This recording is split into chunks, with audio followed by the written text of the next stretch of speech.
বাংলাদেশে যারা নিজেকে নায়িকা মনে করে, জনগণ তাদেরকে নায়িকা মনে করে না।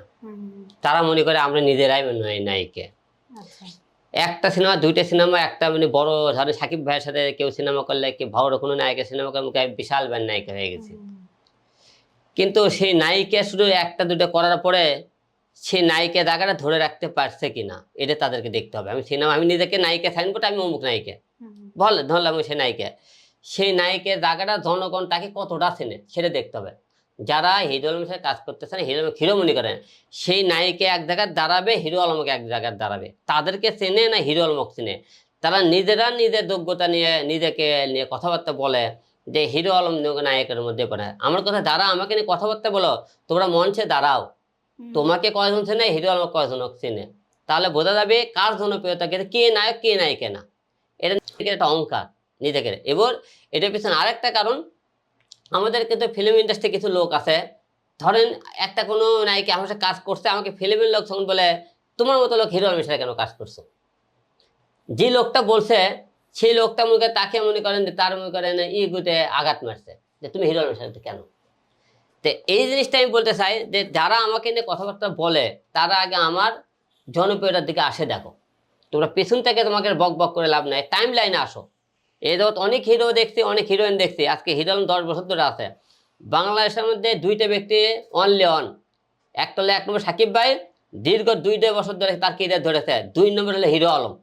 এই দুইটা ব্যক্তি ছাড়া বাংলাদেশে একটা ব্যক্তি দেখান যে টাইম লাইনে আছে। সাকিব ভাই যেমন টাইম লাইনে অল টাইম থাকে প্রতি বছরে, হিরো আলম অল টাইম এই বছরে টাইম লাইনে থাকে। এই দুইটা ব্যক্তি ছাড়া একটা নায়িকা দেখান, একটা নায়কক দেখান, তো সারা বছর টাইম লাইনে থাকে, এক সাকিব আর হিরো আলম বাদে। আচ্ছা, কোন নায়িকাকে আপনার ভালো লাগে? সব নায়িকাই ভালো লাগে, কারণ তারা নায়িকা। কারণ তারা নায়িকা, তাদেরকে ভালো লাগে। বিশেষ করে আমাদের শাবনুর আপা, পপি, শাবানা আপা, আমি এদেরকে দেখে সিনেমার জগতে যাচ্ছি, তাদেরকে আমি রোমান্টিক গান দিচ্ছি। এখনকার দিলে নায়িকা এলে নায়িকের মধ্যেই পড়ে না। কেমন কে পড়ে না? এরা এই আছে নায়িকা, তারা নিজে একটা সিনেমা মনে করবো না, কিভাবে কেন আমি আনসার সিনেমা করবো, এর সাথে তোমার তো জনগণই চেনে না।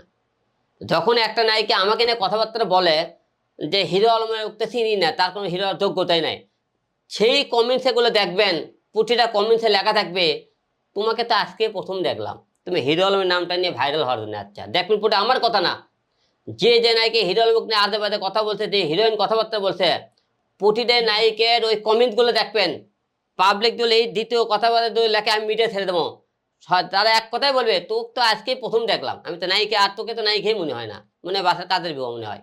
তাদের এই কমেন্টসে লেখে, এটা আমার কথা না, প্রতিটা দেখবেন আপনারা। তাহলে নায়িকা কে নায়ক কে জনগণ বিচার করবি, আমি না। আচ্ছা আচ্ছা, তারপরে শুনি এই এখনকার যে নায়িকারা কারা বেশি ভালো? এখনকার নায়িকার মধ্যে আমাদের তো মনে করেন বুবলি আপা, অপু বিশ্বাস, এনারা খুব ভালো কাজ করতেছে। আচ্ছা আচ্ছা, অপু না বুবলি, কে? দুইজনে ভালো কাজ করে। আচ্ছা, আমরা মনে হয় অপু বুবলির কাজ বেশি দেখছি।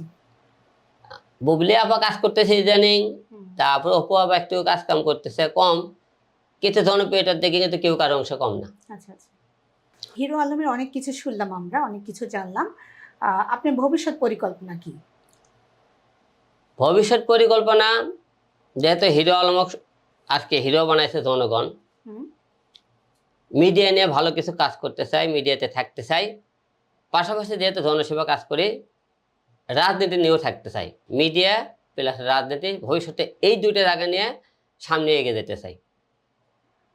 আচ্ছা, আপনি কি মনে করেন না যে পলিটিক্স করলে আপনার আপনি যে মিডিয়াতে কাজ করেন, এই দুই জিনিস হয়ে গেল না? না, যেহেতু আমি তো শুধু একা না, আমাদের বাংলাদেশে অনেকে দেখবেন সে মিডিয়া ব্যক্তি প্লাস পলিটিক্সের সাথে জড়িত। কিন্তু আমি এমন কোনো পলিটিক্স করতে চাই না যে পলিটিক্সকে আমি বিতর্ক হব। আমি জনগণের জন্য কাজ করতে চাই। সে যত বড় এমপি মন্ত্রী, যত বড়ই ক্যাডার বাহিনী হোক, যত বড় নায়ক নায়িকা হোক না কেন, কিন্তু আমার পিছনে লাগলে তাদের কোনো ছাড় নেই। কারণ আমি অল টাইম প্রতিবাদ করি। এবং আমি হিরো আলম আজকে রাজনীতিবিদ বলেন, একটা হিরো বলেন, কারো ছায়া নিয়ে এই জায়গাতে আসেনি, কারো যোগ্যতা নিয়ে আসেনি। আমার যোগ্যতা, আমি হিরো আলম আজকে এতদূর। তাই কারো কোনো নেগেটিভও ধরাতে চায় না, পজিটিভও ধরাতে চায় না। মানুষ আমাকে নেগেটিভ পজিটিভ ধরাক, কিন্তু আমি সত্য পথে ছিলাম, ভবিষ্যতেও থাকবো।